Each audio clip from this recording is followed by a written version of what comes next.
The chemistry-based approaches at some point hit a wall in that you can't get much further with refining the energy models, it seems, and also the algorithms would get expensive if you were to include more of these inner loops.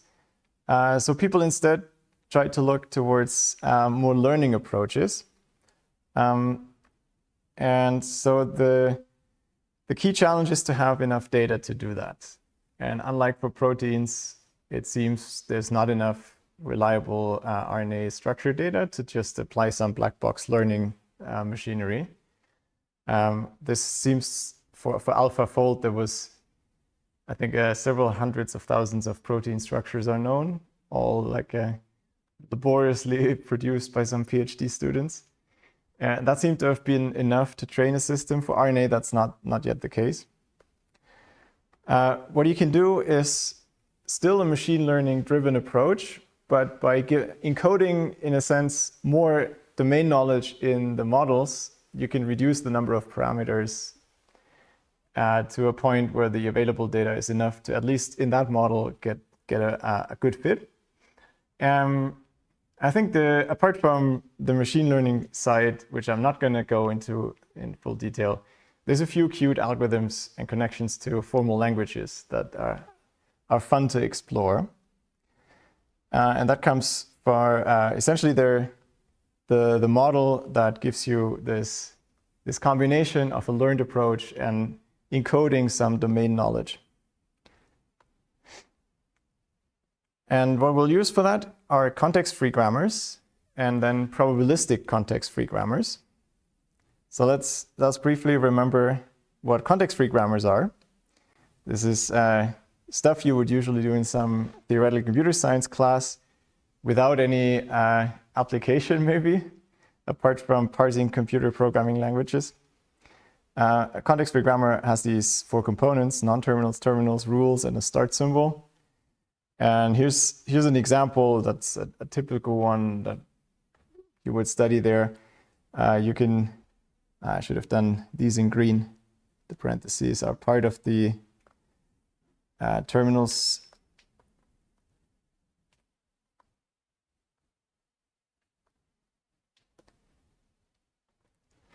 So this grammar, if you use as start symbol E, produces all correct arithmetic expressions where you have addition and multiplication.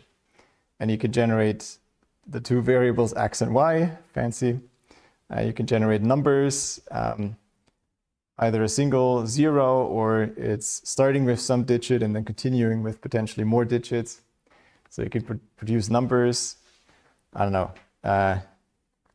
You could have something like this.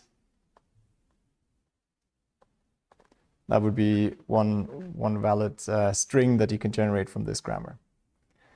The way grammars work is that you start, how do you get to this? You start with the start symbol. You pick one of the rules to replace a non-terminal by the right-hand side of what you have here. So here we would pick this one. So you generate do it a bit more stretched out.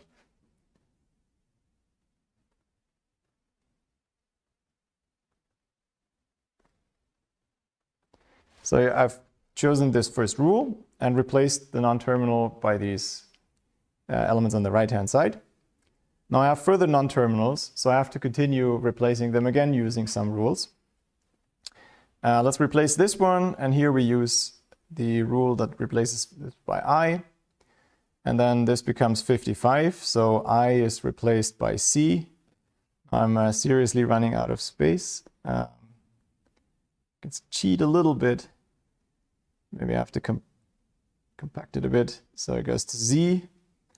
And then from C, we go to a 5 and C prime. And then the C prime goes to 5. Then I've produced the 55 plus, so you can read it left to right. And there's going to be another subtree for this E that I don't have space for. Yeah, I know. Luckily, we're not in formal languages, so yeah, I can just appeal to you already knowing this. One way to draw how you derive things in such a grammar is this parse tree, where you have a subtree for each non-terminal where you replace step by step using one rule the non-terminal by the right-hand sides and keep going until you only have terminals. Another way to write it is using leftmost derivations, where you have a string of terminals and non-terminals, and in each step you replace the leftmost non-terminal by some right-hand side. The usual application people have in mind for this is programming languages and parsing. So apart from just checking whether you can generate a string, you can build this parse tree and then continue working on that, for example, to compile some higher level programming language into some assembly code. Here we're going to do something different. We're going to treat the grammar as a probabilistic model or a class of probabilistic models. You should think of this as a generalization of something like Markov chains. So maybe I also should have gone on the slide.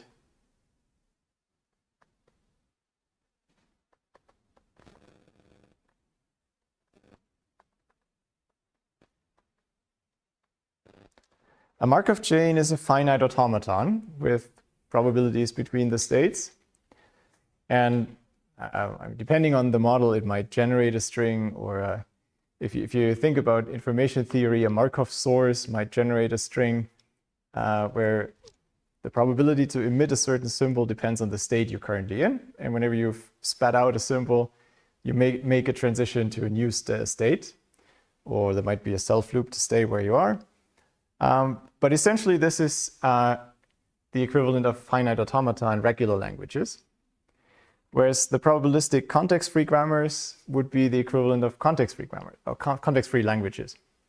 So they're a bit more powerful. Every Markov chain is also a probabilistic context-free grammar as a special case, but you can do more expressive models with these context-free models. Formally, for now, all we do is assign for each of these rules a certain probability. I guess I was a bit sloppy here as well. I didn't explain what this vertical bar means. These are 3 rules for E. All right, E to the first part, E can go to this multiplication part, or E can go to I. These are 3 separate rules in a formal sense. Each of them gets a probability, and I want them to sum to 1 for each non-terminal. So whenever I have a non-terminal, say E, I can throw some random process that determines me which right-hand side I'm supposed to replace it by. And I do this for all the non-terminals. Maybe for some, okay, here they're all at least 2 different options. Sometimes there's not even a choice, then that's fine. The important bit is that it's a probability distribution for the right-hand sides, given that you know the left-hand side. If you do that, then the probability of a derivation or a parse tree is just the product of all the used probabilities, of all the used rule probabilities. So you could say I'm starting with the start symbol. That needs to be replaced by some right-hand side. So I'm going to flip a coin that decides which right-hand side to use. That's probably going to add more non-terminals. So again, I'm going to flip a coin to replace, say, the leftmost of those. And I keep going until all non-terminals are gone and replaced by terminals. Unless I made a mistake and made it more likely to keep adding more non-terminals than terminating. In principle, I can do this, which might mean my model is stupid and broken. You can avoid this with training in the right way, though.